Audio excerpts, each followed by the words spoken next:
Right, now back to some of the standard fast attack options. Then it's Stormboys next here for the Orks.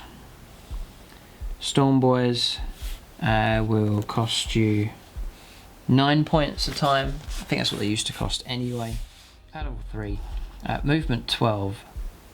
Usual stat line, nothing changed. You get the boss knobs the same. It's just your movement you're getting there with them.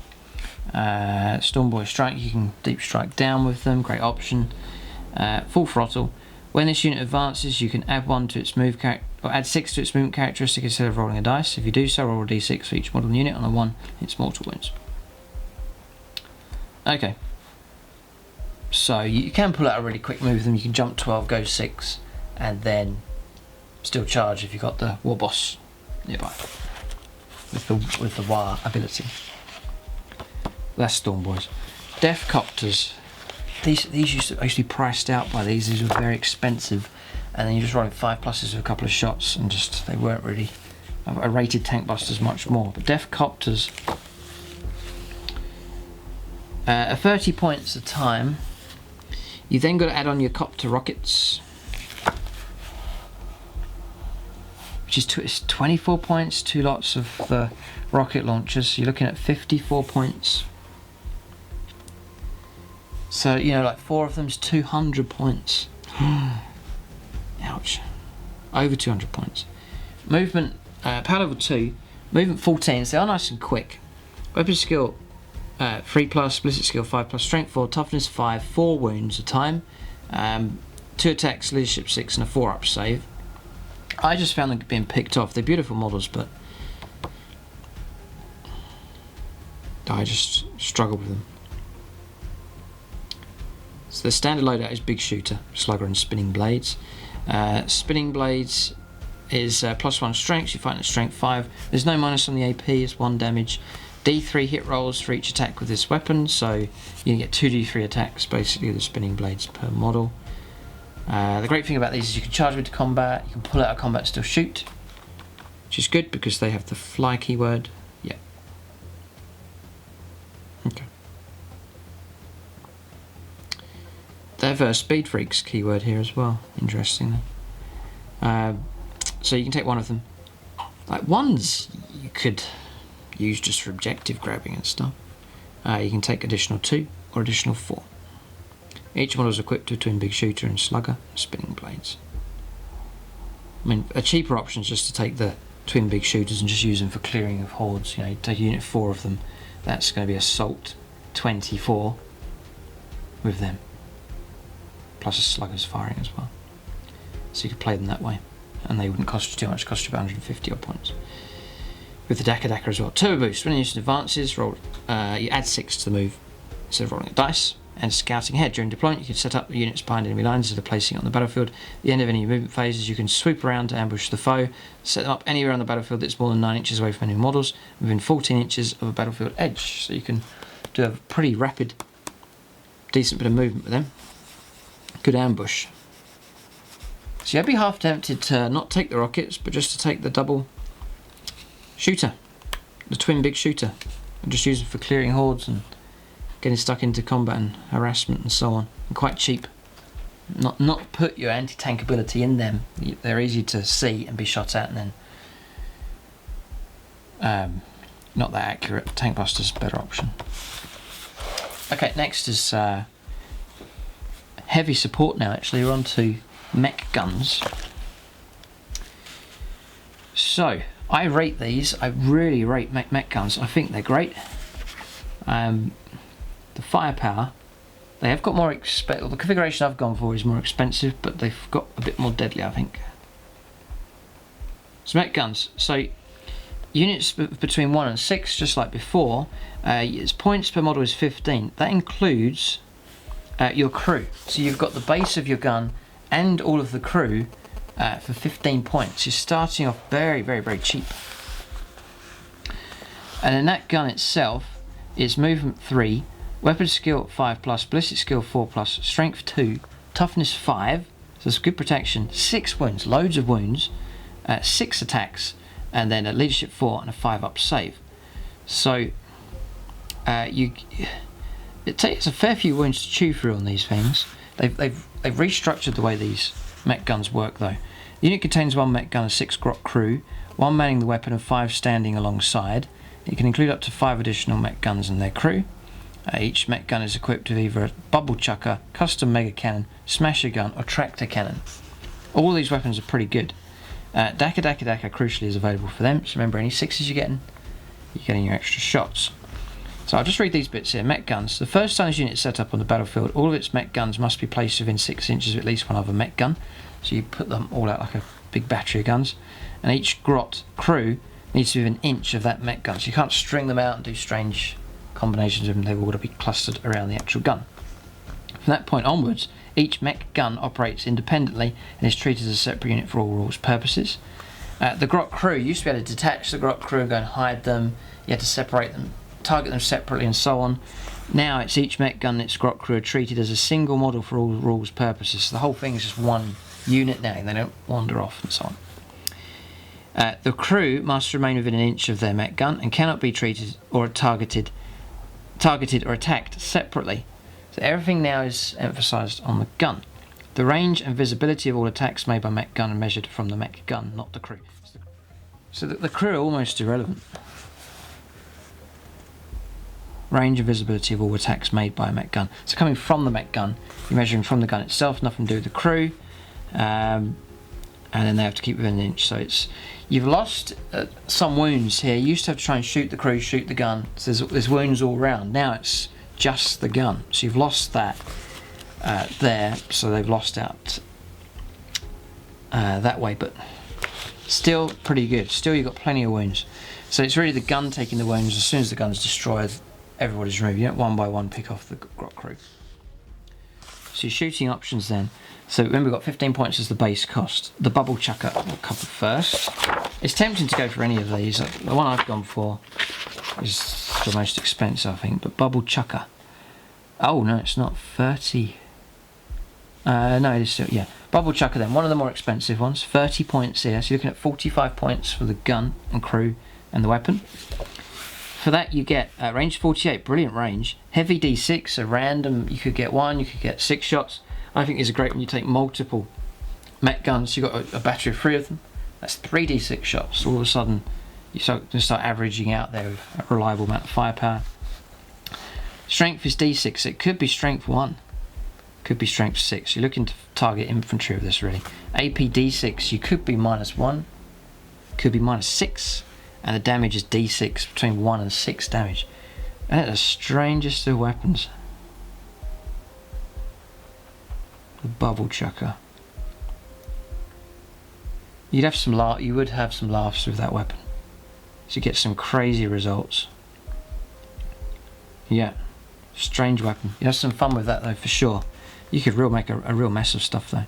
You know, if you got strength, say strength 4 or 5, and then you got AP -6 or -5 or -4, and the damage you rolled, say you rolled a 6, you could just be mad.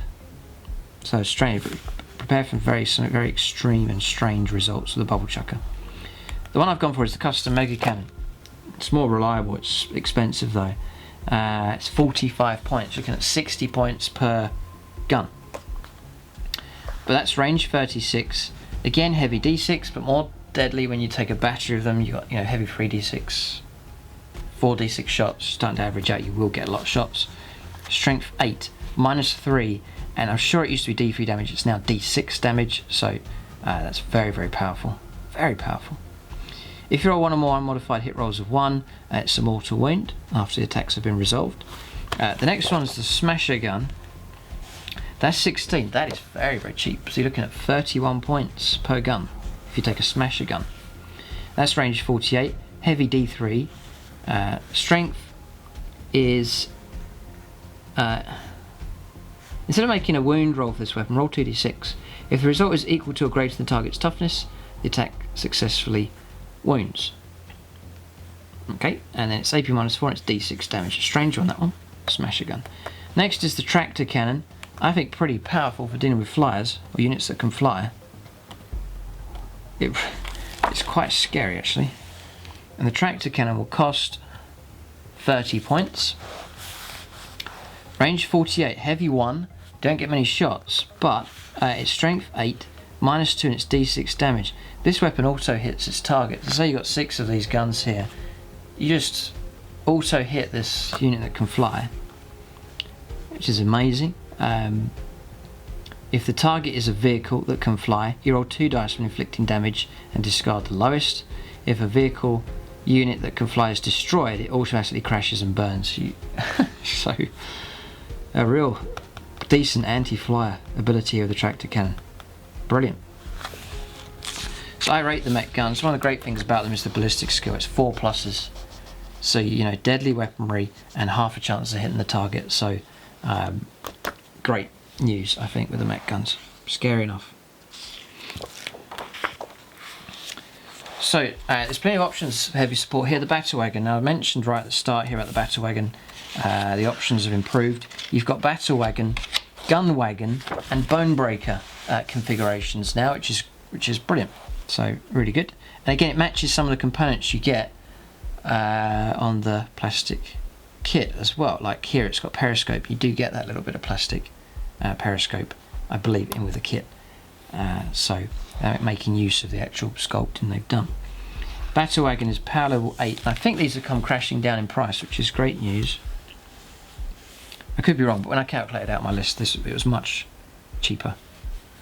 So a Battle Wagon is 120 points to start off with. So you could just take the bare bones Battle Wagon, 120 points, you've got solid transport.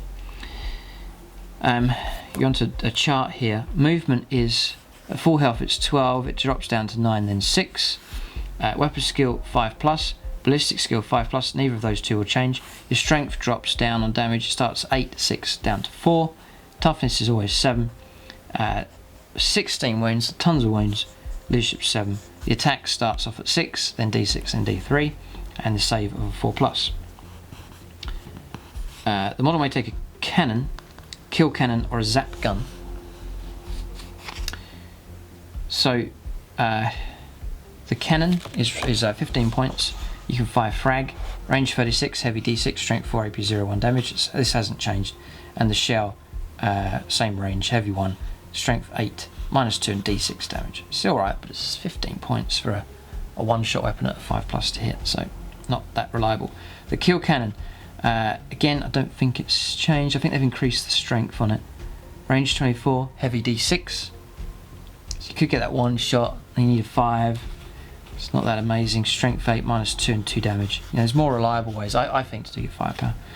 The zap gun, again, it's heavy 1, strength, range 36. Strength is 2d6, so between 2 and 12. AP -3 and 3 damage. But it's only one shot again. Before firing this weapon, roll to determine the strength of the shot. If it's 11 or more, do not make a wound roll. Instead, the attack causes 3 mortal wounds. Bearer then suffers a mortal wound. So, shooting's okay. The Battle Wagon, really, the primary function I found with the Battle Wagon is transportation. A decent, tough transport. And either to transport units that are going to shoot out of it, or protect units that you just want to protect them. They're not going to do shooting. They can just disembark later on and do charges and so on. So that's the 2 roles there for the Battle Wagon. You can take 4 big shooters if you want to add some more firepower. The model can take Ard Case and or a Death Roller. So for Ard Case, it's the same rules before. You just add 1 to your toughness, which will cost you 0, so it doesn't cost you anything to do it, which is great. You lose your open topped. Yeah. So you lose your open tops, you're not going to be able to fire out the vehicle, which is a shame. So if you want to shoot the option, just take Standard Battle Wagon. If you want to protect the unit inside as you're trying to transport them up to get into combat, then take Ard Case, but realise your options for shooting out of it are lost. But then you become Toughness 8, and Toughness 8 does help. If you do remain open-topped, models embarked on the transport can attack in the shooting phase, and so on. Just the usual rules for that hasn't changed. The Death Roller, you can take, which will cost, it's a combat weapon, isn't it? 19 points, I think that hasn't changed in points cost either. If you do take the Death Roller, you get +1 strength, so you'd be at strength 9, AP -2 and 2 damage, and you get +3 to hit rolls. So you go from weapon skill of 5+ to 2+ to hit in close combat, and you get 6 attacks. Nasty enough when you're charging in. So you do get Mobile Fortress. If you move, there's no minus to your shooting. That's very helpful indeed.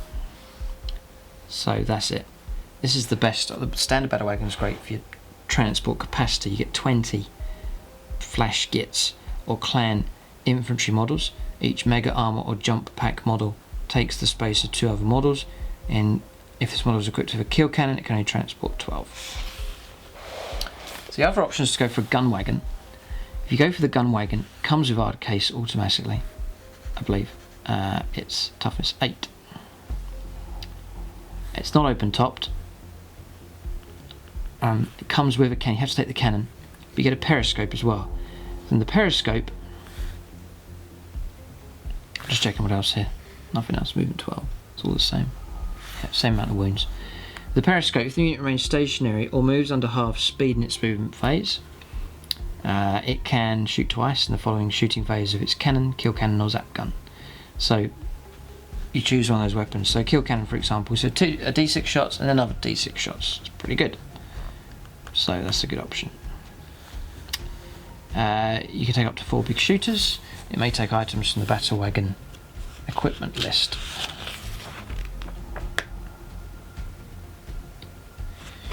Now, this is interesting because you used to be able to take rockets.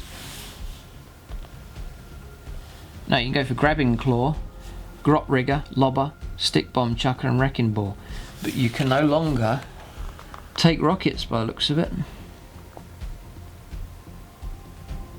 No. Nope.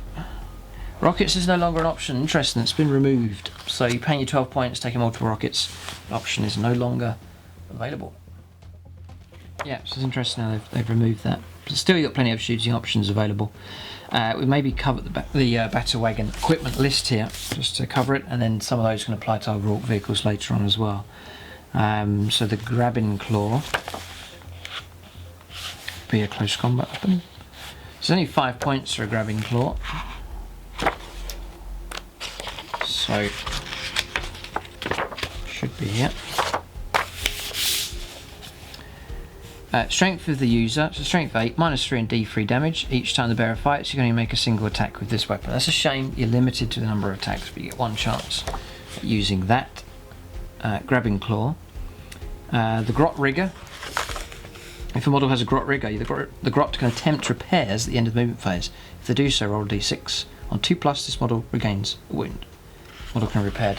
A model can be repaired only once per turn, so that's useful. And the grot rigger will cost 5 points to restore a wound at a time. Probably worth it. You can add your mech repairs on top of that as well, so you'll be on D3 +1. So useful, definitely useful to take the grot rigger. A lobber, which isn't that amazing. Oh God, 18 points. It's not amazing, it's very expensive. That is a shocker. Range 48. Heavy D6, so between 1 and 6 shots, very volatile. Strength 5, AP 0, 1 damage. You can target units that are not visible to the bearer. That's very expensive for that. Crazy amount of points, so I wouldn't bother with that one. The stick bomb chucker.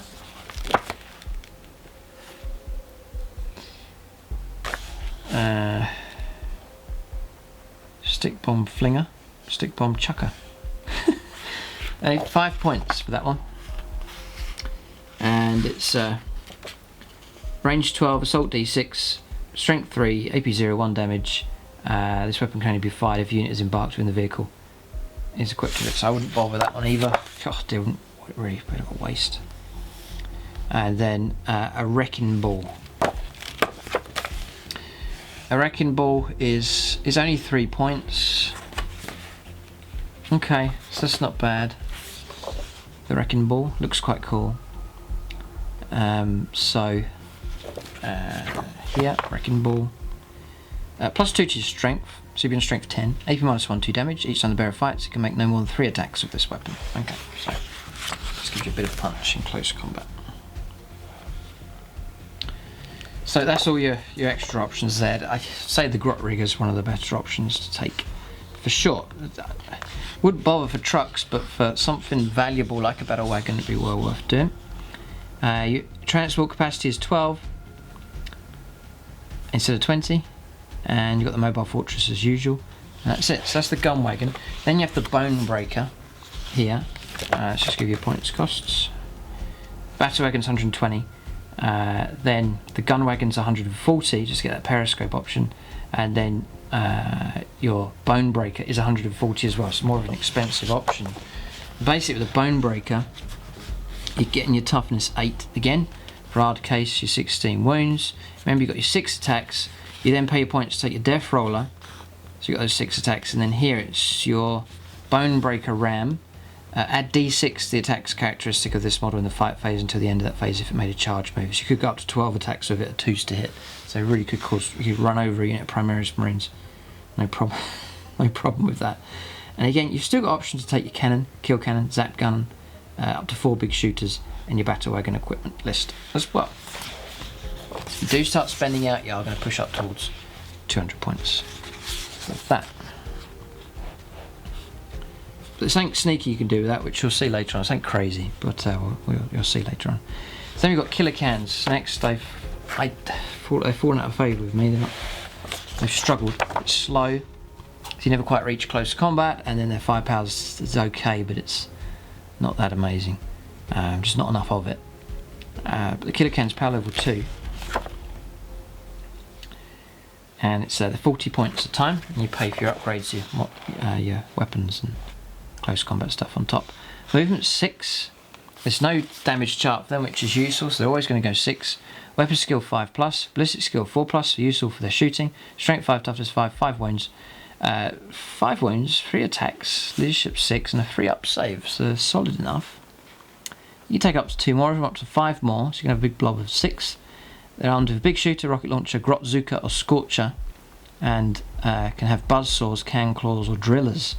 So nice multiple options, again reflecting the plastic kit that you have. So which is the best combo is the question. So a big shooter is, oh here we go, so it's equipped with either a big shooter, a rocket launcher, grotzuka or scorcher, and either a buzzsaw, killer clan. Alright, okay, so it's 1 shooty weapon, 1 close combat weapon. So your big shooter is your cheap option. There, 5 points. Then you got the grotzuka, which is 10 points. That's range 18, heavy 2d3, so between 2 and 3 shots. Strength 6, AP 0, 1 damage. Okay, I used to like the old blast templates, you could hit lots of models with them, but now you're not going to hit too much. You can go for a rocket launch, that's just your 1 shot there, or you can go for the scorch, you need to get close to use that, range 8. So your close combat weapons, you can go for the buzzsaw, which is +2. Remember, you're only hitting on 5 pluses in close combat. They just don't seem that great. Buzzsaw is +2 strength, so strength 7, AP -2 and 2 damage. Each time you fight, you make an additional attack with this weapon. So, not too bad, you get 4 attacks in. You can go for the driller, which is +1 strength, so strength 6, but it's -4 on the AP and 2 damage. And when you roll an unmodified roll of 6, it's to wound.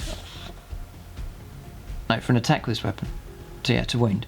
It's 1 more to wound in addition to any other damage. And the can claw, the standard can claw is +3 strength. Oh, why wouldn't you go for that? The can claw is +3 strength, which makes you strength 8, -3 damage, -3 AP and 3 damage. Okay, probably the points costs there.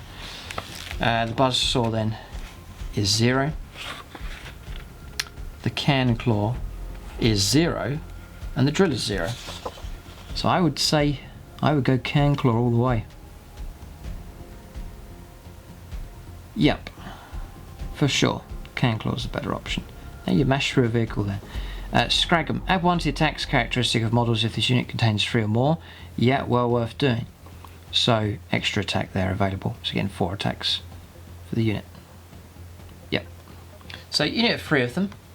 would smash their way through a tank pretty good. And the opponent's got to work his way through 3 separate models with 5 wounds time at 3 up save. Yeah, say they're solid enough. You wouldn't want to rely on 1 or 2 of them. You'd want to take a can wall. Would imagine would be pretty effective. Killer cans, and they're fantastic looking models. Like plastic kits, absolutely brilliant. Next is the Death Dread. So, doesn't seem to grant any bonuses now. He's power level 5, by the way. The Death Dread is 55 points to start off with. Movement 6. Killer cans are cheap. Your combat weapons free of charge, and you can take some very cheap shooting options, and all of a sudden you could flood the table with these. Brilliant. Death Dreads. Movement 6, 3+ weapon skill, much more reliable in close combat. Ballistic skill 5+, strength 5, toughness 7, 8 wounds. So it's like a tank almost. Just 2 attacks, leadership 7, a 3 up save. You can take 1 of them, or up to 2 more. And then under 2 big shooters and 2 dread claws. So the big shooters are cheap enough, and your dread claws is 15 points a time. You're having to pay out for those. The dread claw is times 2 strength, so strength 10, AP -3 and 3 damage. Not much far away from the can claw actually. Each time you fight, you get an extra attack. So there's that option there.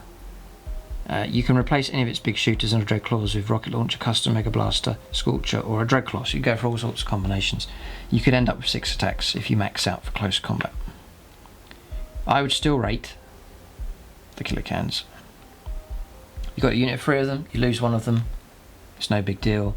The others are still operational. With the Death Dread, it's just 1 model with more points invested into it, and then if it dies, it's more likely to be targeted and be killed. But the killer cans, the value's spread up around all the multiple models, and the can claws just virtually as good.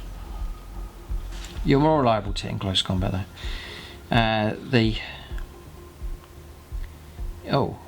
You got a dread saw here, so you could swap out your big shooters and your dread claws. You could take saws, so you could take 4 dread saws, which will cost you, I wonder if there's any difference in points for the dread saw or the dread claw. Yeah, the dread saw's 10, right, so it's a bit cheaper. So you could go like 2 dread saws, 2 dread claws, something like that. The dread saw then is +4 strength, so your strength 9, -2 and 2 damage. Each time the bearer fights, make an additional attack with each dread saw it's equipped with. Okay, so yeah, you could go for even more than 6 attacks. You go for 8 attacks. You could even go for no, it's not. It's the same as the dread claw. No, so it's still going to be at maximum 6. So each dread saw it's equipped with, yeah. So there's no sneaky way of taking a couple of cheaper dread saws and then just doing all your attacks with the dread claw. Your bonus attacks have to be with that bonus weapon, if you know what I mean. So if you really want to max out your damage, then it's 4 dread claws. But that's obviously going to cost you a fair amount of points actually. 60 points on top of your base cost if you want to make just like a killing machine. Okay, so you want to go for combat. Why would you go for shooting again on a unit that's just going to struggle 5+ to hit? That's it. Why not let other units that are more specialised do that? So you'd probably go for combat there with the Death Dread, but it sort of lumbers around and gets shot at, so it's not really been an option for me, that one. But again, absolutely fantastic model, beautiful model. Right, the Morkanaut and Gorkanaut. I used to run the Gorkanaut here. It fell out of favour. It's an amazing model.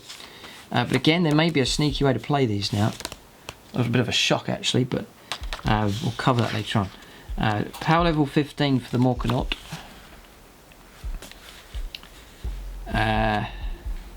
220 points to start off with. It's the cheaper option compared to the Gorkanaut. It's a damage chart here. You've got 18 wounds. Movement is 8, 6 and 4. Dropping down, weapon skill is 3+, 4+, 5+, and your attacks is affected as well. It's 4 attacks, 3 attacks, and 2 attacks.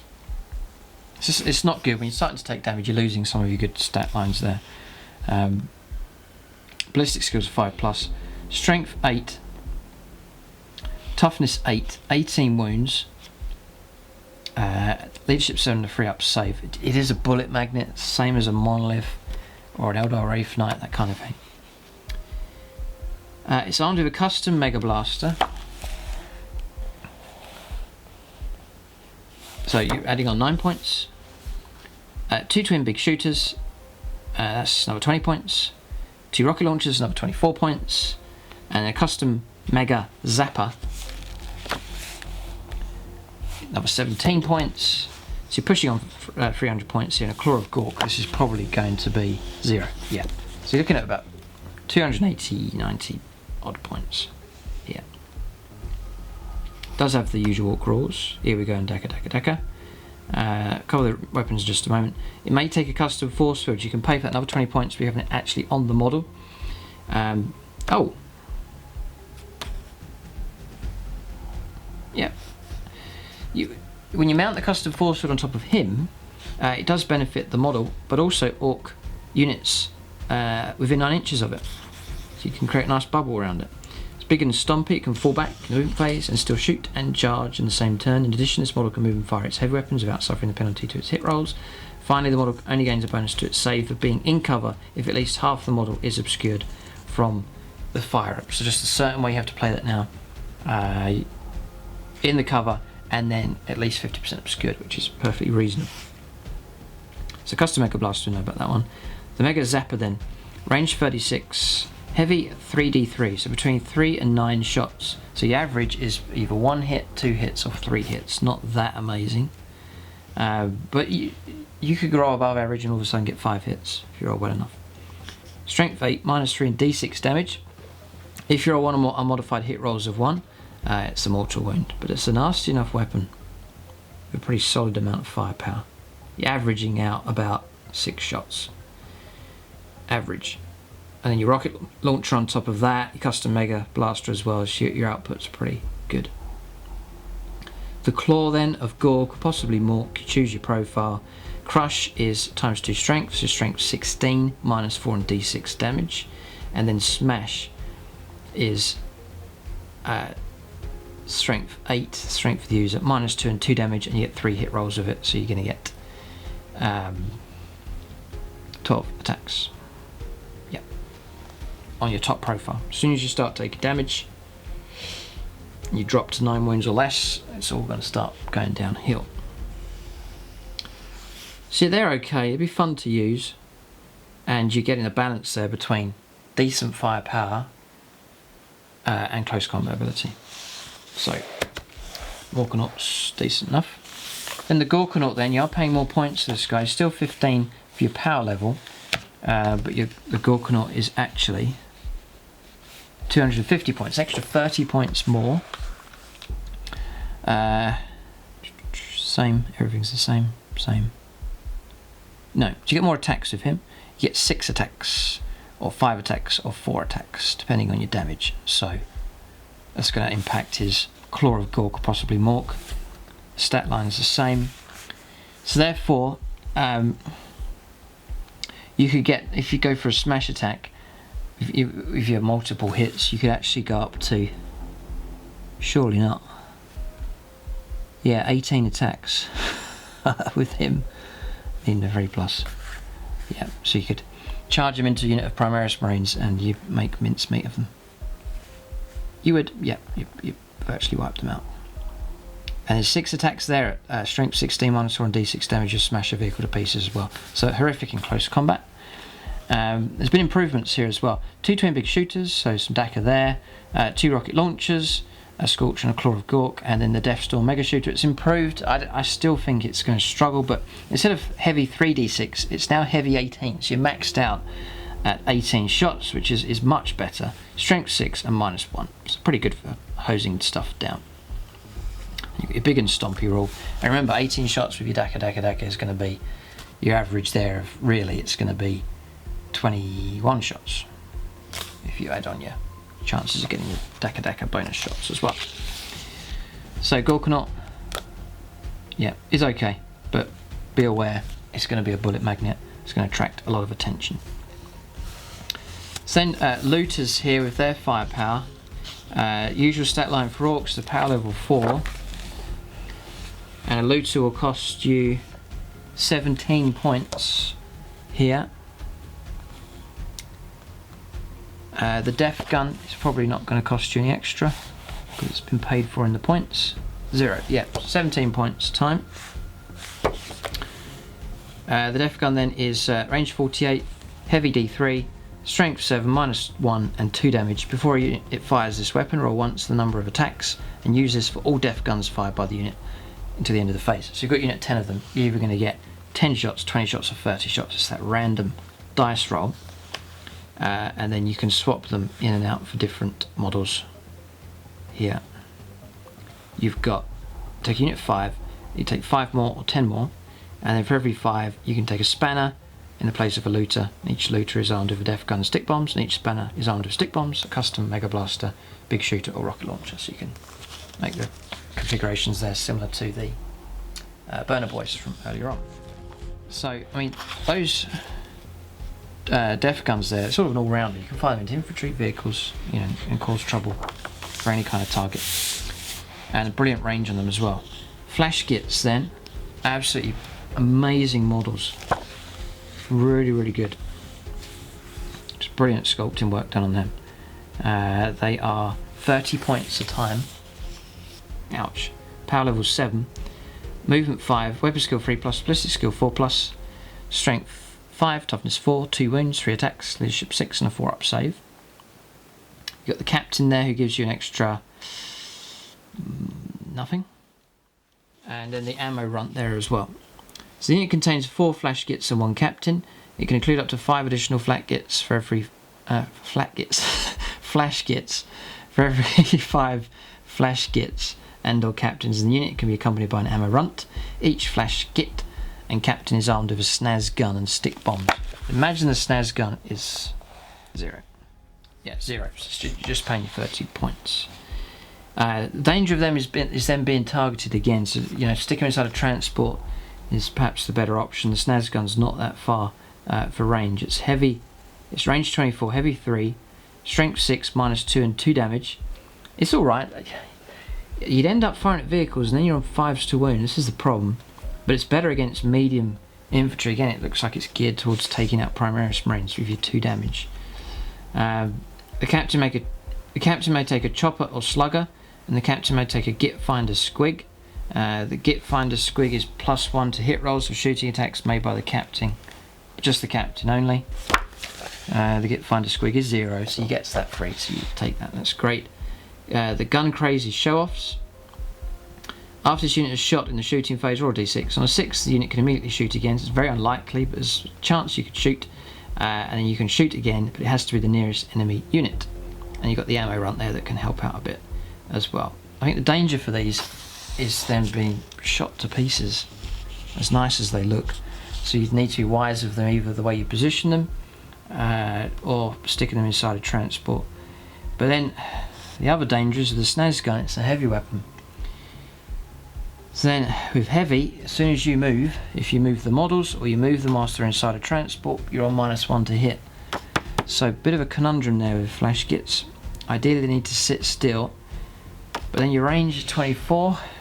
You're going to be in range of a medium kind of range where the opponent's going to be able to fire weapons at you and cause trouble. So flash gits, expensive unit and vulnerable, I think. Next is your standard orc truck. So you're onto transport vehicles now. I'm pretty sure this has come down in points cost. It's 59 points now for a truck.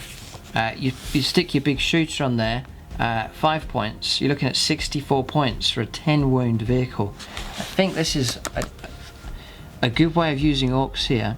These are very cheap models, and it's going to take a fair bit of effort for the opponent to try and get 2 or 3 las gun results to try and bring this thing down.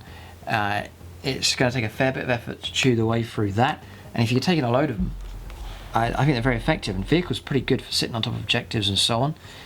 You are into a damage chart with them, Weapon skill, ballistic skill 5+, the power level 3, 10 wounds, toughness 6, 4 up save, and then your big shooter, you can put that on, or you can go for the Wrecking Ball, Grabbing Claw if you start adding upgrades, and then Stick Bomb Chucker as well. Oh, look at this, no option to take the rocket launcher again has been removed. So not on there. Again, I think Games Workshop just stick into their kit. You don't get the option for rocket launcher in the kit, and so you don't get it. Decca. Open top so units inside can fire out, so I could stick my tank busters inside. It just adds a bit of protection. You know, your tank busters aren't going to get shot to pieces by bolters. Yes, your opponent can fire heavier weapons to take out the truck, but then they're using heavy weapons to fire at that and not at something else that's more important. So I rate them. You still get the ramshackle rule, which I don't think's changed. Each time you suffer damage from an attack, it has a damage characteristic of more than 1. On a 6, reduce the damage caused by the attack to 1. So 6 damage comes through from a las cannon. You roll a dice, you get a 6, drops to 1. Infuriating. Just but the poor build quality of them actually helps them out. And it does explode.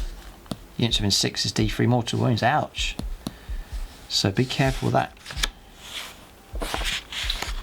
Right, then we're on to flyers next now. Here for the Orks. I think these, I don't usually really use these much, but I think they've come down in points as well. So you've got the Decca Jet first of all, power level 7. It's 88 points starting off for cost. Your damage brackets here, movement 20 to 60, 20 to 40 and 20 to 25. Ballistic skill is affected here, it goes to 5+, 6+, and 6+, and your attacks is affected, which is nothing. Weapon skill 5+, strength 6, toughness 6, 12 wounds, leadership 6 and a 4 up save. And this one comes with 4 super shooters. So super shooter will cost 10 points, so you're adding 40 points onto the cost here, so you're pushing up into about 130 odd points here.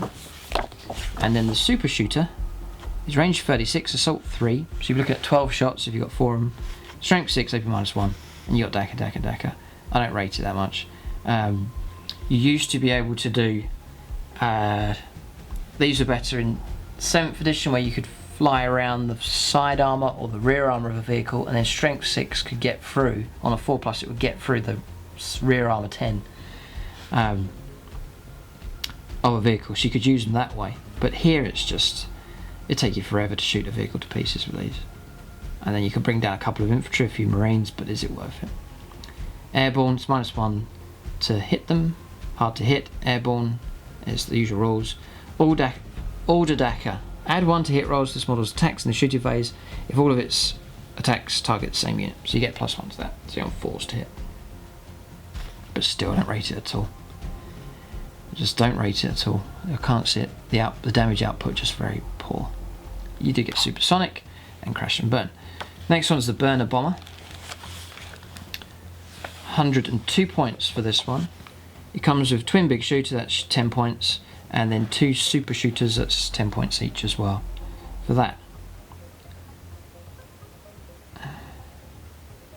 So you may take Scorcher missiles.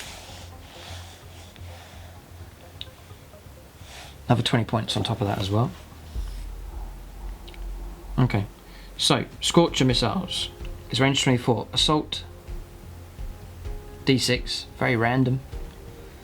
Yeah, strength 5 -1, 1 damage. Units do not receive the benefit of cover to their saving throw for attacks made with this weapon. That's very poor. So this Scorcher missile's not that great. And it's only like 1 amount of dice roll there, 1 D6. You've got your couple of super shooters, twin big shooter. And then Decca are available. Airborne, hard to hit, supersonic. Burner bombs. Up to twice per battle, this model can drop a burner bomb as it flies over enemy units in its movement phase. If the model was moved, select an enemy unit that it moved over and roll a d6 for each model in that unit to a maximum of 10 dice. Add 1 to the dice roll if it's infantry. For each roll of 5+, the enemy unit suffers a mortal wound. So 5+s or 4+s. So you're going to call what your average is going to be if it's infantry, 5 mortal wounds. You get a chance to do that twice in the game. You've got the Grot Gunner, +1 to hit rolls for firing the big shooter, and then you've got crash and burn as well. which is, yeah, it's a nasty one. A 4+, it's a fiery explosion. Units within 6 take 3 mortal wounds. God, that's horrible. If that comes down, that's all of the flammable liquids being combusted. Alright, again, I don't really rate the burner bomber. I just don't think the damage output's that much, but I suppose if it stays alive and turn after turn you're able to put out the wounds, then it might be quite effective. Next one's the Blitzer bomber. Same kind of stat line. It's power level 6, it's a bit cheaper. I think it's my favourite looking one as well, just with the wings the way they are. You can see it in the picture here, and these huge bombs just looks very, very cool. I do have this one painted up. It's 108 points. It comes with a big shooter, 2 super shooters, and then your boom bomb. You've got the grot gunner there on the big shooter again, and then the boom bomb. Up to twice per battle, this model can drop a boom bomb as it flies over enemy units. You roll d6, rolling 3 dice instead if it's a vehicle or monster, up to a maximum of 12 dice. On a 4+, the enemy unit suffers a mortal wound. Okay, so still 4+ is whatever it is you're targeting. But still, I mean, look, you target a vehicle or monster, you're going to cause a couple of mortal wounds. This huge bomb, it's a humongous bomb, and it won't bust a tank. You know, it'll blow a crater that's like 20 feet across, but it won't wreck a tank. So it's a real, pretty lame firepower, really. Because those bombs are huge. Should be something that vehicles are more afraid of. Rolling 3 dice instead of the vehicles. Models a vehicle monster. They should just remove. I reckon they should remove that bit that says the 3 dice vehicle monster. So that if you're targeting a vehicle monster, you still get 12 dice. Then you've got the ability to bust a vehicle, which is what it should be. It's to represent like the old, for example, the old Stuka dive bomber. And that comes down once that bomb's released. If that lands on top of a tank, it's destroyed, and that's what it should be here. But here vehicles have got nothing to be afraid of, the Blitzer bomber, which is a shame. Should be a lot more devastating, that one. Okay, and then you've got the Wazbomb Blaster Jet. That's the later release that came out, the bigger flyer that's available. It's power level 8.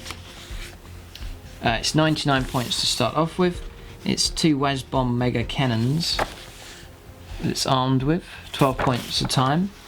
A Smasher Gun, which is 16 points on top of that as well, and then a Stick Bomb Flinger, which is not very significant. The Smasher Gun, then range 48, heavy D3, strength is, instead of making a wound roll 2d6. If it's equal to or greater than the target's toughness, it's a successful wound, and it's -4 on d6 damage. Stick Bomb Flinger, I think we've covered that. It's range 12, assault 2d6, strength 3, AP 0 1 damage. And then Super Shooter, you can take up to 2 of them, and then you can take the model may replace both Wazbomb Mega Cannons with 2 Teleport Mega Blasters. Teleport Mega Blaster, 18 points a time, so it's a more expensive option. We'll cover both those in just a moment. And the model will replace its Stick Bomb Flinger with a custom force field, so you can grant the 5+ invuln save to yourself and the units within 9 inches of it as well. So you can have you flying over and create an aerial bubble for units down below on the ground. So the danger here,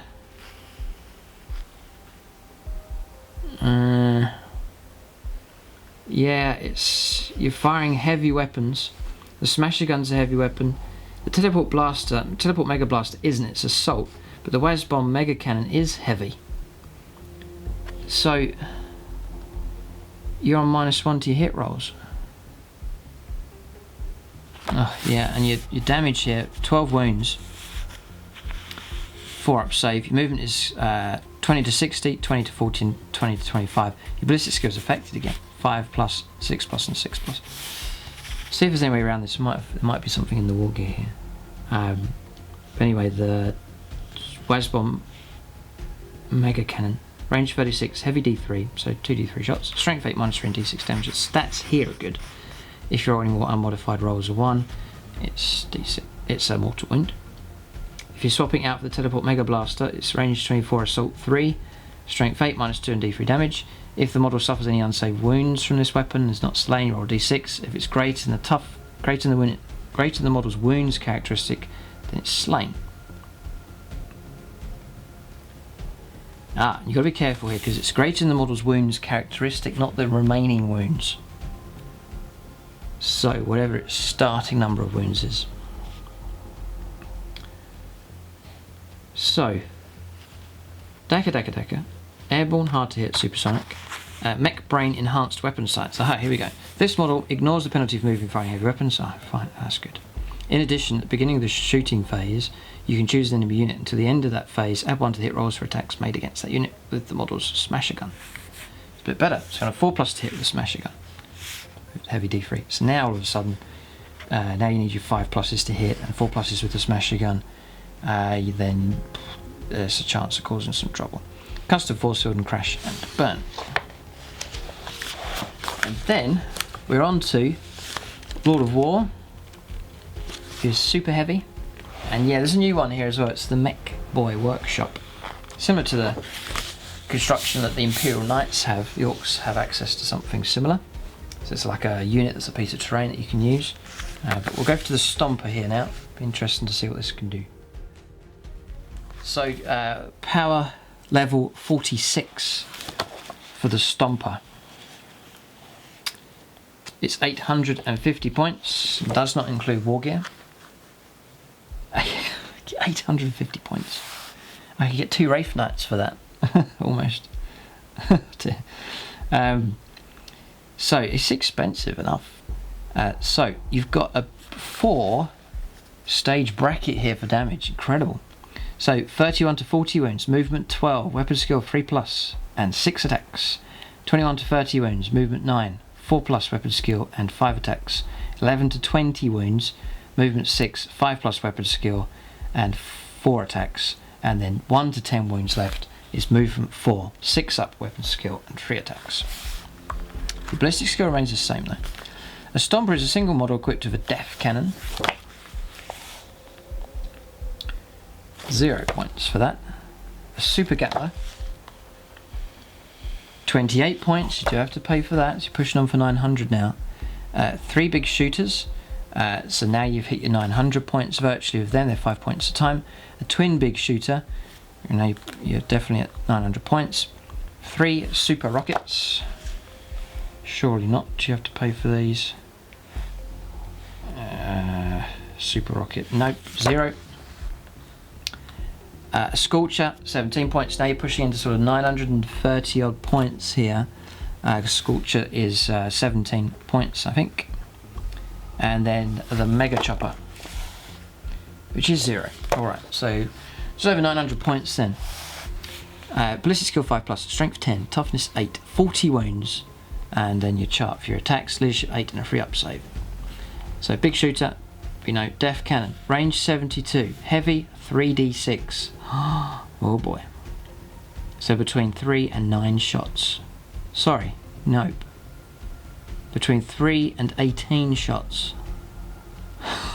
God. You're gonna get hits with that thing. Strength 10, -4, d6 damage. The death cannon is deadly. Yeah, even at 5+ to hit, your average is gonna be about 10 shots. So you're gonna get 3 or 4 hits. Strength 10 -4 d6. You should be able to take out a vehicle each time, no problem, and cause trouble for super heavies. Scorcher, Super Gatler, range 48, heavy 3d6 again. Strength 7 -2 1 damage, and then see Psycho Decca Blaster below. In your shooting phase, remember you've got Decca as well, because that's really going to help out shots that come from the death cannon as well. Psycho Decca Blaster. In your shooting phase, after firing the model's Super Gatler for the first time that phase, you can attempt to fire it a second time by rolling a d6. On a 1, the weapon's ammo has been expended, and it cannot be used for the rest of the battle. So there's a reroll, keep your reroll on standby. On a 2+, you can fire the Super Gatler a second time that phase, And after resolving those attacks, you can attempt to fire the weapon a third time by rolling a d6. On a 4 or less, the weapon's ammo has been expended and it cannot be used for the rest of the battle. On a 5+, you can fire the Super Gatler a third time. So maybe in the last few wounds, just let rip. Very cool. Very, very cool. Absolutely crazy amount of firepower. So very good. That's great. Super rockets. So very volatile with your firepower. No, it's not. It's not a one-shot weapon. It's range 100 inches. It's heavy D6. Brilliant. Strength 8 -3 and D6 damage. Only one super rocket can be fired per turn, and each only be fired once per battle. So that's excellent.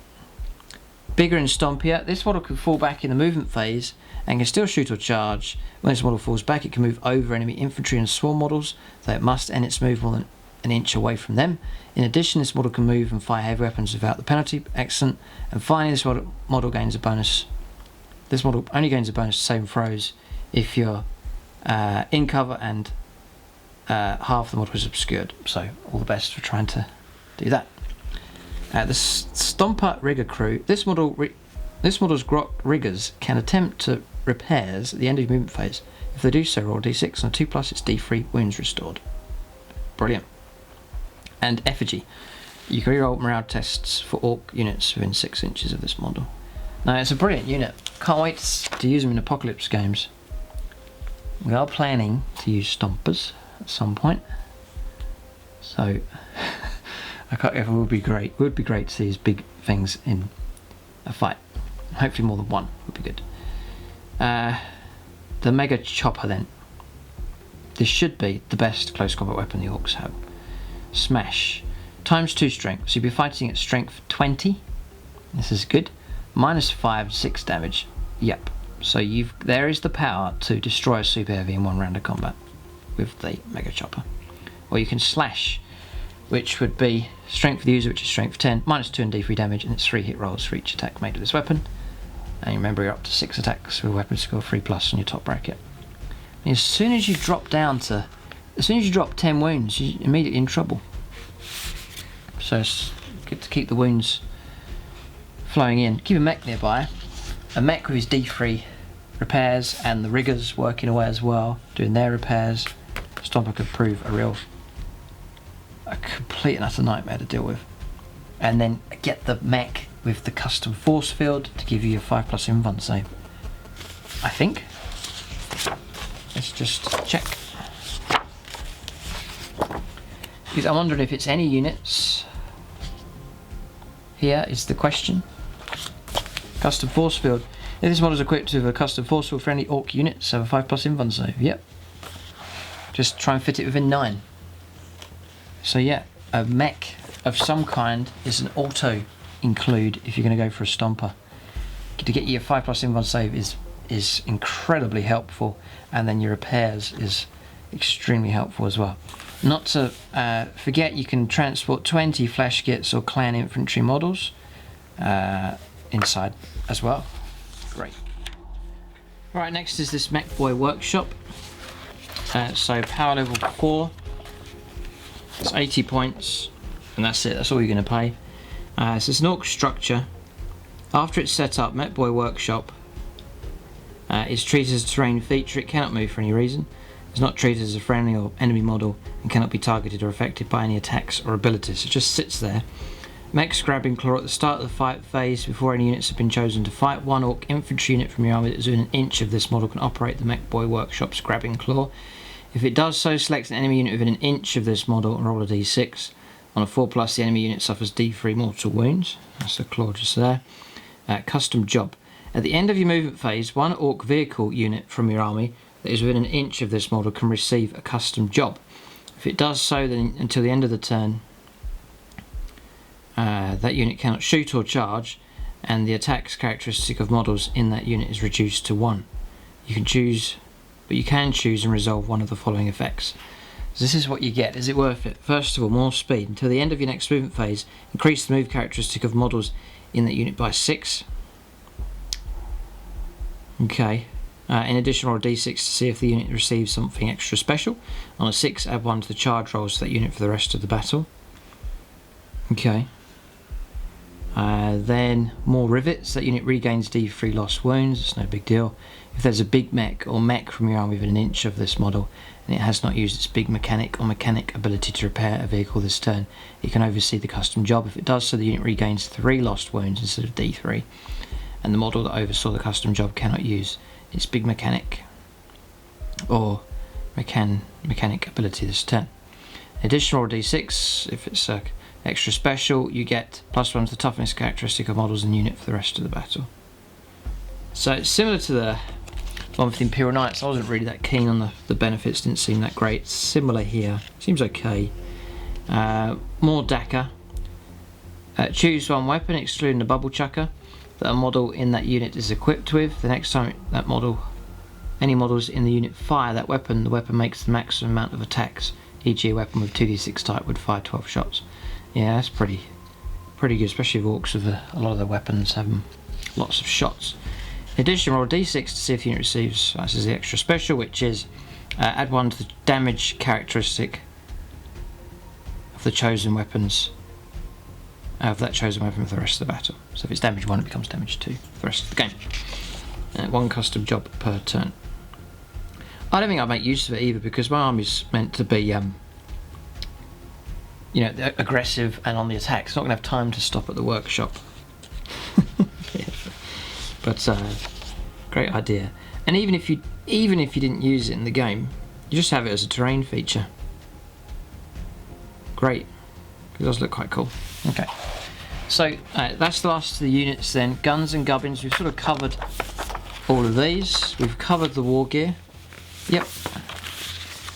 Here's the Orks, a new photograph of them. Here's all of the new models, the new vehicles, like buggy variations basically, other units. Just there. Okay. So we've looked at the stat lines, they look pretty cool. We've seen a lot of the points values, and now all these extra bonuses coming in the form of different things, warlord traits, stratagems, and so on. So this is our Zog-Off. This is your troops rule all the factions have. Yeah, you choose a culture. So that's those for your benefits. Guns for hire, flash gets units, including capturing bad truck, can be included in an Ork detachment without preventing other units in that detachment from gaining a clan culture. Right, so you can mix in flash gits, basically. Note, however, that the flash gits themselves do not benefit from any clan culture unless the clan culture selected if that detachment is the freebooters clan culture. Okay. Grots, units comprised entirely of Gretchen, cannot benefit from clan culture.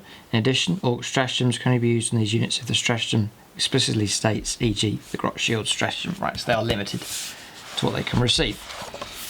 So this is the options here. I've gone for Goths here, but we'll go for all of them. So Goths is no mucking about. Each time you roll an unmodified hit roll of 6 for an attack with a melee weapon used by a model with this culture, immediately make an additional hit roll against the same target using the same weapon. These additional attacks cannot themselves generate any further hit rolls. Very, very simple rule. 6 with your hit rolls is just an extra attack. Easy to remember and great, because Orks typically loads of attacks, so a good chance to get a nice lot of 6s. So that is just a little edge, a little improvement there for the Orks. So you've got a war boss charging in, you roll 4, 5 and 2 6s, all of a sudden he's got himself an extra 2 attacks. That really is helpful. Bad Moons, armed to the teeth. Reroll hit rolls of 1 for attacks made by models with this culture in the shooting phase. So all your shootings, reroll 1s, that's decent enough. Evil Sons, red ones go faster. Add 1 to the move characteristic of models with this culture, adding 2 instead if the model is a speed freak, and add 1 to the advance and charge rolls made for them, so stacking it up nicely here. In addition, models of this culture do not suffer the penalty to the hit rolls for advancing and firing assault weapons. Great, it's a whole stack of benefits there for Evil Sons. Death Skulls, lucky blue gits. Sorry, model with this culture have a 6+ inv on the save. In addition, you can reroll a single hit roll, wound roll, damage roll for each unit of this culture each time it shoots or fires. Nice, plenty of rerolls available all over the place. In addition, infantry units of this culture gains the This Is Our Zog Off ability even if they do not have the troops battlefield roll. So these are all good. There's no like really weak ones here, they're all helpful.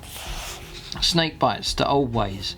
Roll a dice each time a model of this culture loses a wound. On a 6, the wound is not lost. If a model has a similar ability, such as Super Cyborg Shiny Gubbins or Ramshackle ability, you can choose which ability to use when a model loses a wound, but you cannot use both. Okay, Blood Axes, which is Tactics.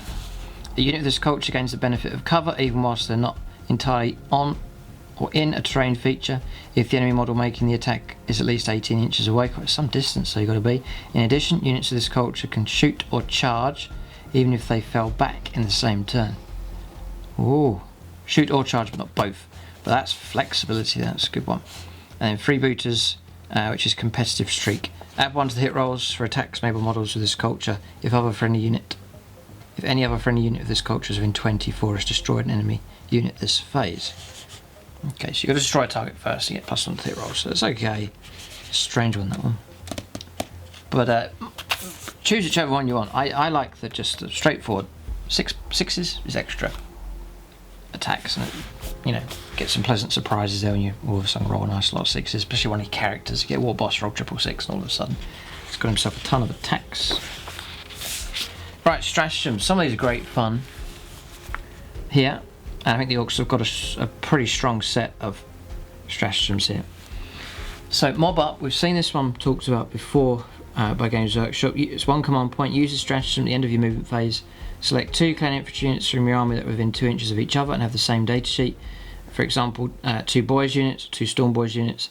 If one of the units has 10 or more models and the other has 10 or fewer, the 2 units merge, and for the rest of the battle they're counted as a single unit for rules purposes. Only 1 command point.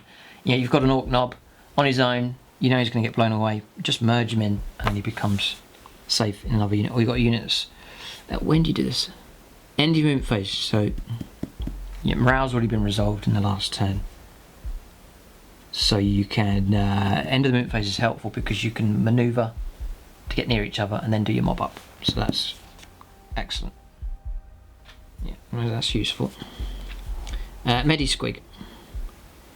1 command point, use a stratagem at the end of movement phase. Select a clan character from your army that is within 3 inches of a friendly paintboy. The selected unit immediately regains D3 lost wounds.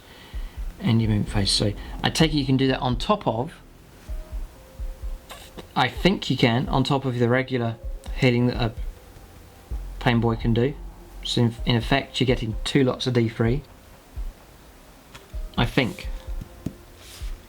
Have to check that one.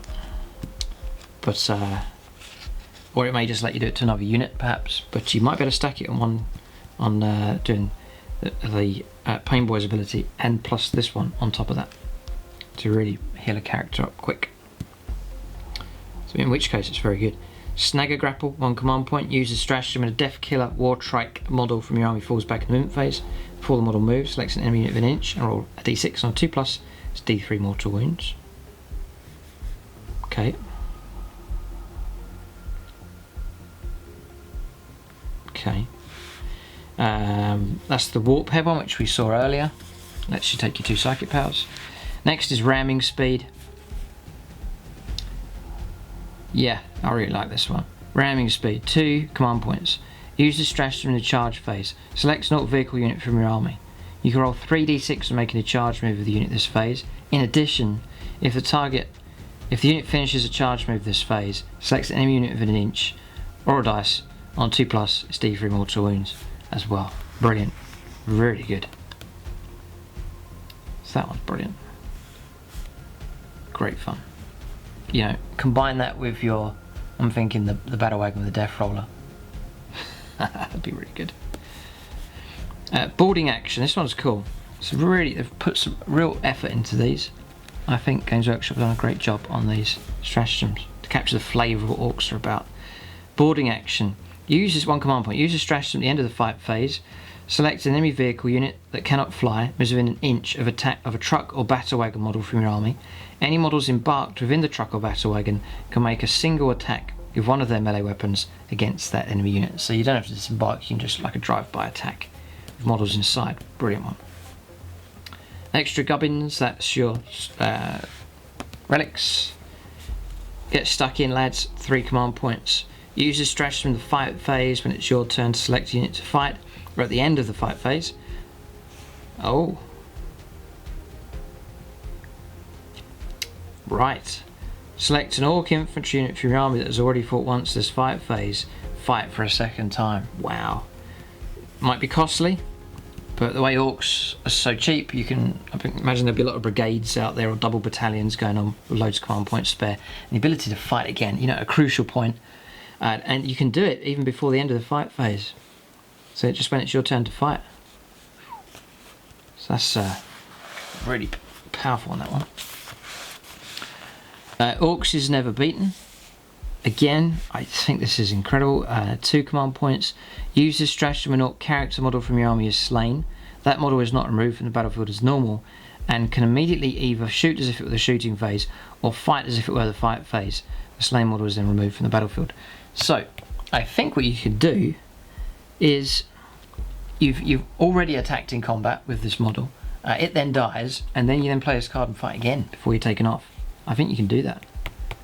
In which case, another powerful stratagem. Brilliant. And get stuck in, lads. It doesn't have to be, you're thinking of like a whole big unit. It doesn't have to be, it could be one of your characters. It could be one of your deadly characters, just gets to fight twice. You know, Gut Ripper charging into a Baneblade, for example. Chance to have another go. Cause a load of trouble. Force Field Projector. 3 command points. Basically extends Big Mech with the custom force field, extends its range to 18 inches. You can only use it once per battle, so it's powerful enough, quite costly in command points, but if you want to expand the bubble out, you can. Billowing Exhaust Clouds, 1 command point. Select a Speed Freaks unit from your army. At the start of your movement phase, until the start of the next turn, it's -1 to hit rolls for attacks made by ranged weapons against that unit. It's just a -1, but might be helpful if you've got a battle wagon you want to protect or something. Yeah. More Decca.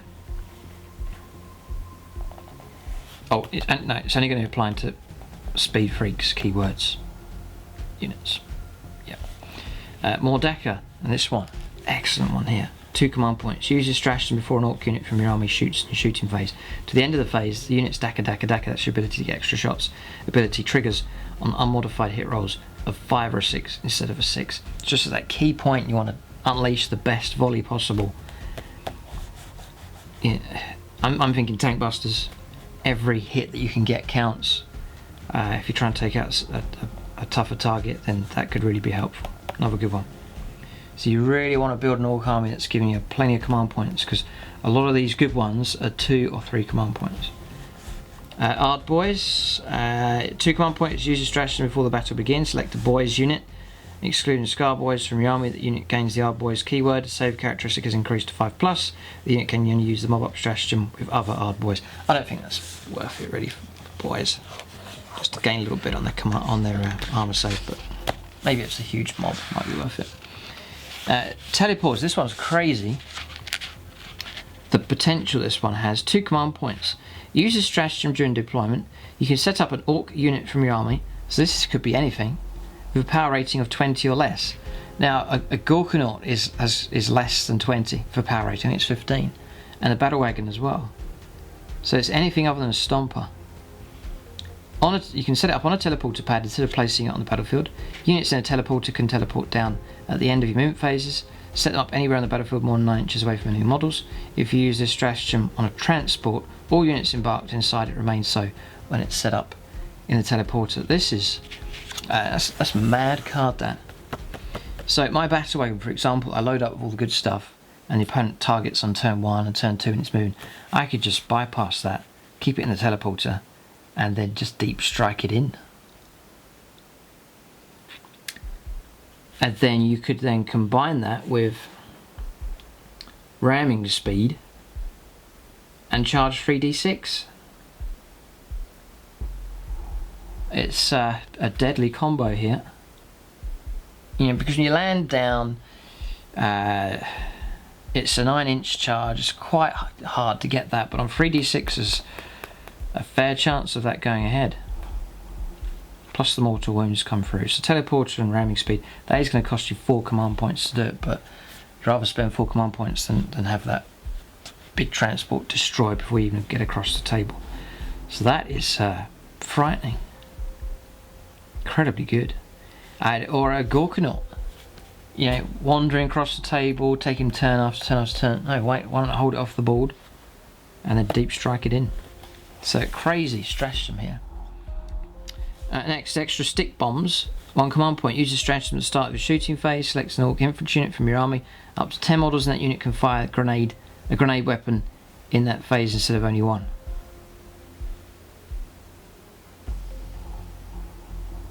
Oh. I've just seen something here that could be utterly crazy. Yep. Right. Similar to the Death Guard have this. All the models in unit are able to, or up to 10 of them, can throw grenades. So you've got a grenade, say stick bombs, D6. Grenade D6 shots. So now you've got 10 D6 shots. Brilliant. Only 1 command point. What I'm thinking here, just read this very carefully, use this stratagem at the start of your shooting phase. Select an Ork infantry unit from your army. Up to 10 models in that unit can fire a grenade weapon. So it's not saying stick bombs, it could be other grenades. Yeah, I'm thinking tank buster bombs. You could all of a sudden use tank busters to chuck up to, unit of 10 of them could chuck 30 tank buster bomb shots. No way. There's no way. I can't see it. Prepare for this one to be FAQ'd, or it just says a grenade weapon. So the potential there is to chuck a fistful of tank buster bombs come through. You know, grenade D3, range 6, and then strength 8, -2 or -3 and D6 damage. That's utterly ridiculous. And it's all Decca as well. Oh, that's mad. And you could, just before you shoot, you could play more Decca with it. Yeah, I think so. So there's some crazy combinations here, but extra stick bombs is fantastic. Orks have, I don't know. What do you think? What's the rumours about Orks as to how good they're going to be? But I think this is a vast improvement for them. It really is. Grot shields. Use the stratagem after a clan infantry unit from your army, excluding units comprised entirely of Gretchen models, has been hit by a ranged weapon. To the end of the phase, you can roll a d6 each time a model from that unit loses a wound. If there's a friendly unit comprised entirely of Gretchen infantry models within 6.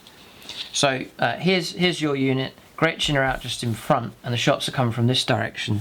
It's then saying on a 2+, the original model does not lose the wounds. You say it's Meganobs at the back, they're taking the hits. But on a 2+, that model doesn't lose the wound, but one model in that Gretchen unit of your choice is slain. Otherwise, the model loses the wound as normal. So it's like a meat shield, or grot shield as it's called here. So Orks often use nearby grots as bullet shields. Oh dear. Oh dear. So great. This is I'm sure they must have had fun putting these together, and some laughs here, because these are great. Very good. Right, loot it. An ingenious stratagem here. 1 command point. It says here, use this stratagem when a vehicle unit is destroyed within 3 inches of an Ork infantry unit from your army. Improve the save characteristic of that infantry unit by 1. A unit can only be affected by the stratagem once per battle. Once affected, it cannot be selected for the mob up stratagem. If this stratagem is used on a looter's unit with your army, roll a d6, and a 4+. Command point spent to use this stratagem is immediately refunded. So loot it, yeah, so the vehicle's destroyed. Now this is interesting. Again, you've got this bit of a crossover going on. Could you combine loot it with Boys? I think so. So you can go pay 2 command points. Is it worth it? So you got a big mob of 30.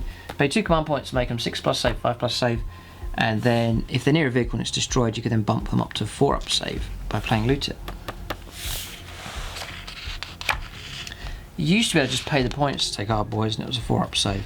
But here you could pay points, stratagems, to get the same kind of effect. But it's them grabbing all the broken pieces of a vehicle and using it as like a shield protection. So interesting. Okay, there's another page here. Long uncontrolled bursts, 1 command point. Use your stratagem at the start of your shooting phase. Select an alt vehicle unit from your army that can fly. To the end of the phase, add 1 to the hit rolls for shooting attacks made by that unit that target enemy units that can fly. So other flyers, a little bit of help there as well, which is good and quite cheap. Unstoppable Green Tide, this is a good one. 3 command points, again quite expensive. Use a stratagem at the end of your movement phase. Select a unit of boys from your army that's less than half its starting number of models and remove it from the battlefield. You can then set it up again, wholly within 6 inches of the edge of the battlefield and more than 9 inches from enemy models. At its full starting strength, you cannot select a unit for the stratagem that's been merged via the mob up stratagem. You can only use this stratagem once per battle. So great news, you know, unit 30 boys, just the knobs left, the rest have been destroyed. Take them off the table, pay 3 command points, you get the whole lot back again. Brilliant. Monster Hunters, 3 command points again. Use the stratagem at the start of any phase. Select an enemy model with a wounds characteristic of 10 or more. Add 1 to the wound rolls for attacks made by snakebite units from your army that target that model to the end of the phase. So now we're getting ones that are specific to certain orc cultures. Drive-by Crumpen, 1 command point. Use the stratagem at the end of the shooting phase. Select an Evil Sun's Speed Freaks unit from your army. That unit can immediately make a move as if it were the movement phase, but cannot charge this turn's double move. Helpful. Wreckers, this is for Death Skulls, 2 command points. Use a stratagem at the start of any phase. Select a Death Skulls unit from your army. You can reroll wound rolls for attacks made by that unit that target enemy vehicle units till the end of the phase. Again, rerolls, helpful. Wound rolls, yeah. Pretty good. Showing Off, Bad Moon stratagem, 2 command points. Use the stratagem immediately after resolving a shooting attack with a Bad Moon's infantry unit in your army. The unit can shoot all of its weapons a second time. Wow, this stratagem can only be used once per phase. Showing Off. Gosh, shoot again. Brilliant. Yeah, very good. Dead Sneaky, 1 command point or 2 command points.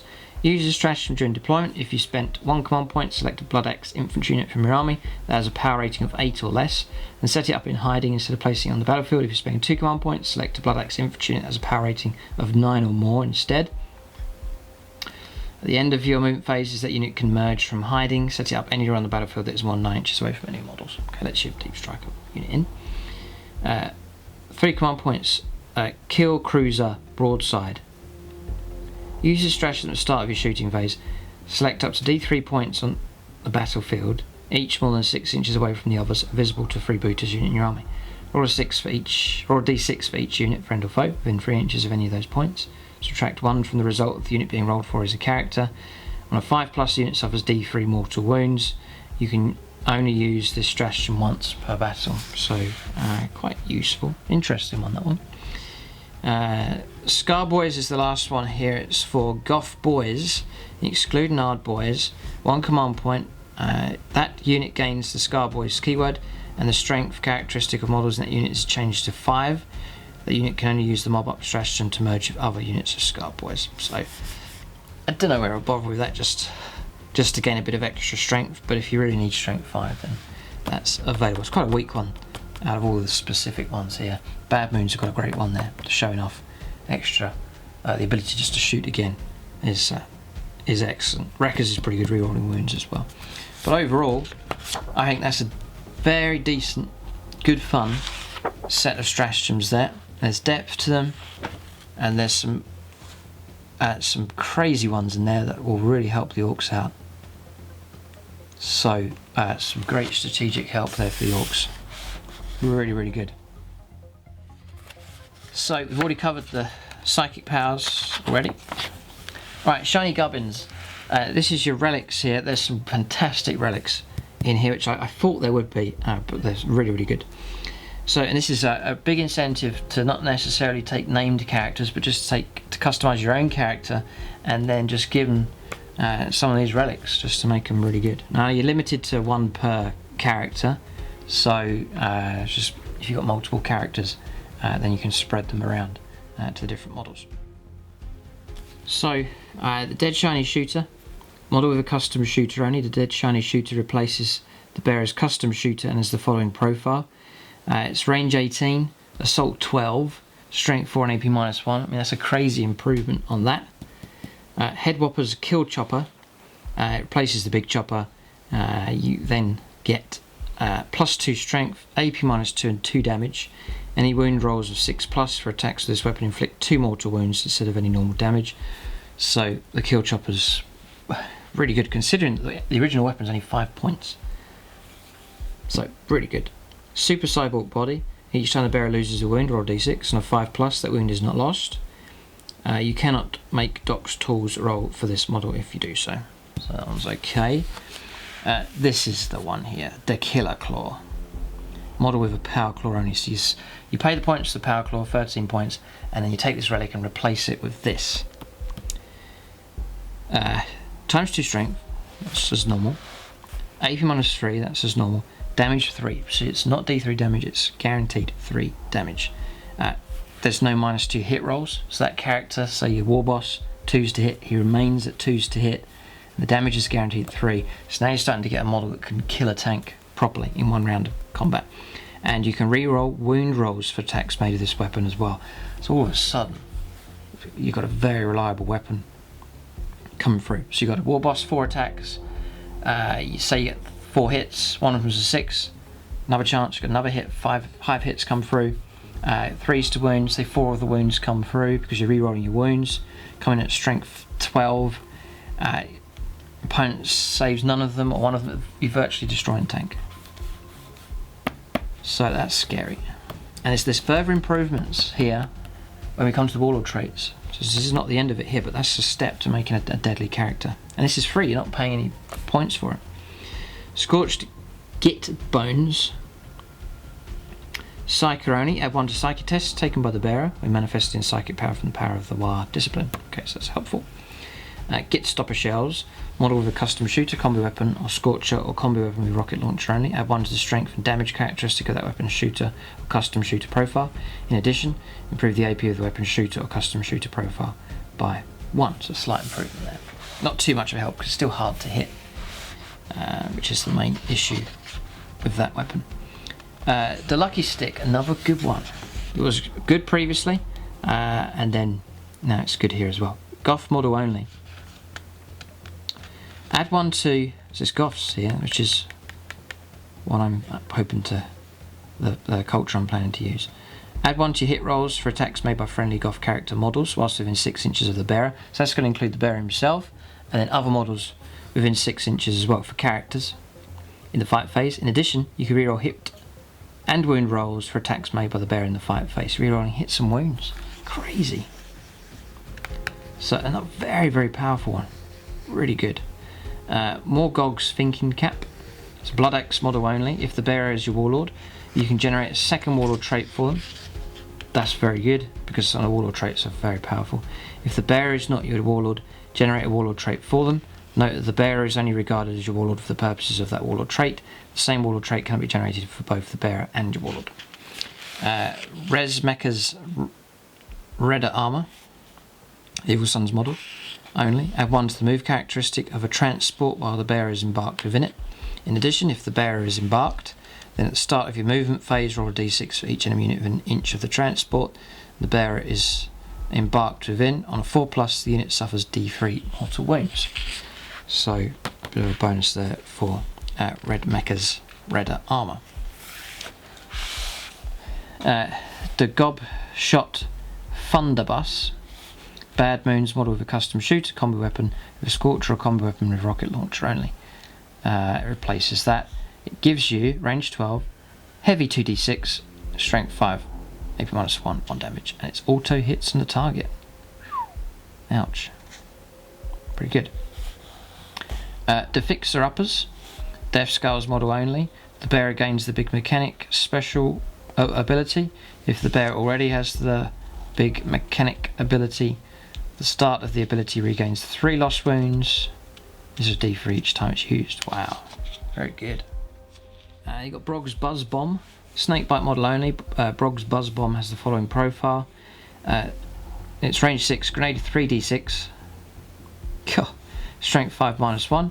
The ability is this weapon can only be used once per battle, automatically hits its target. After all its attacks have been resolved, you can immediately select another enemy unit within 6 of the target and resolve 2d6 attacks against it with the same weapon. That's horrific. Auto hits. 3d6 shots, then another 2d6 into another unit at strength 5 -1. Brog's Buzz Bombs. Pretty good, but that's snake bites only. And the Bad Skull Banner, freebooters model only, once per battle at the start of the morale phase. The bearer of the Bad Skull Banner could choose to fly the flag on its boss pole. If they do so, friendly freebooters units automatically pass morale tests to the end of the phase. Okay, so that's okay. So, I think these are fantastic. You can really get some of your characters and make them really good. So that's another layer. So we've seen these layers building up of just improving the orcs. We've seen the help that comes from stratagems, the help that comes from cultures, and now shiny gubbins, all your relics. And then now another layer is your warlord traits. You got your standard 6 and then unique ones for your different cultures there as well. So I mean, I've been struggling here which one to choose. Result: follow me, lads. Number 1, your warlord gains the Wah and breaking heads abilities. So again, this can be for you can choose a character to be your warlord. So it could be a pain boy, for example, and he gains those abilities. If your warlord already has the Wah and breaking heads abilities, the range of each ability is increased by 3 inches. In addition, if your army is battle forged, you receive an additional command point. So that one's okay. Big Killer Boss. Add 1 to the wound rolls for your warlord's attacks that target a vehicle or monster. Some 3s to wound. With your Power Claw, it's then 2s to wounds. That's pretty useful. Arda's Nails. Add 1 to your warlord's toughness. So if his toughness 5, toughness 6, that helps a bit. Brutal but cunning. I like this one. You can reroll hit rolls in the fight phase for attacks made by your warlord. In addition, add 1 to the damage characteristic of your warlord's melee weapons if in the same turn they finished a charge move, word charge, or performed a heroic intervention. So if you combine that with the Killer Claw, damage 3 becomes damage 4, and you're rerolling your hit rolls in the fight phase. That's crazy. In which case, if it's damage 4, you only need 3 successes to get through, and that's going to be 12 wounds. That's your average tank destroyed in 1 round of combat. It's back to the good old days of 7th edition, where orc characters and units could plunge into a tank and stand a very good chance of just destroying it utterly. So that was a struggle in 8th edition, but now the damage ability is starting to increase if you go for some deadly combos. Combine that with the ability to fight again, stratagem, and so on. That's some real great combinations. And then you've got Cunning but Brutal. At the start of the first battle round before the first turn begins, you can remove your warlord and up to D3 friendly clan units from your battlefield and set them up again as described in the deployment section of the mission you're playing. If you pick a transport unit, units embarked inside it remain so when it's removed and set up again. So you can do a redeploy. Useful. Then Might is Right. Add 1 to your warlord's strength and attack. So you get extra attack plus 1 strength. So that's again useful, especially if you've got a character with a good.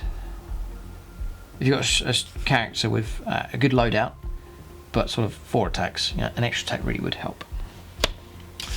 So then you've got these Bad Moons. The best armor teeth can buy. Your warlord has a 4+ invuln save. That's useful. Great. We'll go here. Blood Axes. I've got a plan, lads. If your warlord is on the battlefield, roll a dice. For each command point you spend when using stratagems, on a 6+, that command point is immediately refunded. So useful. Death Scars, Opportunist. Reroll wound rolls of 1 for attacks made by your warlord that target enemy vehicles, units. In addition, in the shooting phase, this warlord can target enemy character units within 18, even if they're not the closest enemy unit. So it depends what you're equipped with, but that could be useful. Evil Sons, Speed Freak. Your warlord and friendly Evil Sons units within 6 inches of them can charge even if they fell back earlier in the turn. It's okay. Freebooters, killer reputation. Reroll hit rolls of 1 for attacks made by friendly freebooters units in the fight phase, whilst within 6 inches of your warlord. Useful. Goths. Add 1 to your warlord's attacks characteristic. Now what I'm wondering here is, you get +1 to your attacks characteristic. Why would you ever take that when you just take Might is Right, which is you get an extra attack and then you get +1 strength? So keep a lookout for that one to see if Games Workshop make an adjustment on that one, because why would you ever take proper killing? Might is Right gives you extra strength plus what you'd already get from here, so I'm not sure what's gone on with that one, whether they've left a bit out or something. Yeah, choose a clan trait from the list below instead of from the Orc Warlord traits table on the previous page. Yeah, so you'd always take that and not that one. So there's something missing there for Goths. Snake bites. Surely as a squig Goth. You can reroll morale tests for friendly snakebite units whilst they're within 6 inches of your model. In addition, friendly snakebite Gretchen units automatically pass morale tests whilst they're within 12 of your warlord. So helpful enough if your army's structured that way. So that is it. You've then got your points values here, and then 6 more tactical objectives there for your Maelstrom of War missions as well. So there it is, the Orks Codex. I know this has been a long video, but there's tons of options in here. There's so many units available, and then the depth of all of the stratagems and all the other bonuses as well. But there it is, that's the review for the Orks Codex. I'm very excited. I think the Orks have taken a big step in the right direction here, a good improvement for them. It'll be fascinating to see now how well Orks do once Orc players are able to get a hold of this Codex. Does it put Orks back into the mix as one of the higher tier armies? We'll have to see. I think they should be. I can't see how Orc players are going to struggle now. You've got some frightening possibilities and some real improvements across the board for Orc units. So some great rules, and then some access to some very powerful stratagems. Warlord traits, very, very helpful. Excellent relics out there. So I can't see why Orks, and some points reductions as well. So I can't see why Orks become one of the more powerful armies. We'll have to see how they perform on both the channels here as well. So what's the plan for the Orks? The Codex review's done. The next step is an army development video. That'll be on the Plus channel, so I'll develop the Orks there, have a new list, propose a new list, then subscribers can leave their feedback, and then I'll work on the new units. I do have some units being painted up for them, and the plan is then to get the Orks. Usually I start playing experimental games with them, trying them out on the Plus channel, and then when the army's finally ready, I'll bring it onto YouTube, do the start collecting video, complete army video as well for the Orks, and tactical videos also for YouTube as well. But that's the plan with the Orks. Can't wait to see them back. This is one of the all-time classic Xenos armies to take on the Astra Militarum, James's Ultramarines, the Blood Angels, the Necrons, whoever the Orks fight against. It's usually a great fun game, and very entertaining to watch and to actually take part in as well. So keep a lookout. The rumours are that Gut Ripper will make his return. Keep a lookout for him and his lads in the future. Thanks for watching. Check out gamingfigures.com. They do Games Workshop products at a discounted rate, and thanks to Games Workshop themselves for sending me a copy through ahead of time. That's the review. All the units we've covered, the Tactica as well. Keep a lookout for more reviews in the future, and for more Orc content on both of the channels in the future. Thanks for watching, and tune in next time.